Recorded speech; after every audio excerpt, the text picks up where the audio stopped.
समाजाला जिने दिली ज्ञानाची सावली, धन्य ती क्रांतिज्योती सावित्री माऊली. स्त्री शिक्षणाची खरी कैवारी सावित्री, तुझ्यामुळे शिकते आज प्रत्येक नारी, आज प्रत्येक नारी. नमस्कार, माझे नाव साक्षी प्रदीप जोशी. इथे जमलेले सर्व गुरुजन वर्ग, माझे बाल मित्र मैत्रिणी, आज बालिका दिन म्हणजे सावित्रीबाई फुले यांची जयंती. सावित्रीबाई फुले यांचा जन्म 3 जानेवारी 1831 रोजी सातारा जिल्ह्यातील नायगाव येथे झाला. त्यांच्या आईचे नाव लक्ष्मीबाई व वडिलांचे नाव खंडोजी नेवसे पाटील असे होते. वयाच्या अवघ्या 9व्या वर्षी त्यांचा विवाह ज्योतिराव फुले यांच्याशी झाला.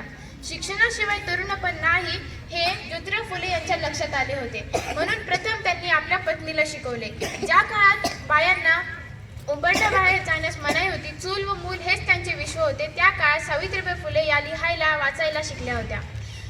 सावित्रीबाई फुले तर शिकल्या होत्या, पण हे ज्ञान त्यांच्या पुरतच न ठेवता प्रत्येक मुलगी साक्षर व्हावी यासाठी त्यांनी ध्यासच घेतला. कारण जर एक पुरुष शिकला तर तो एकटा शहाणा असतो, पण जर एक स्त्री शिकली तर ते पूर्ण कुटुंबाला शहाणा करते. म्हणून त्यांनी 9 जानेवारी 1848 रोजी पुण्याच्या भेडेवाड्यात मुलींची पहिली शाळा खोलली व सावित्रीबाई या पहिल्या महिला शिक्षिका व मुख्याध्यापिका झाल्या.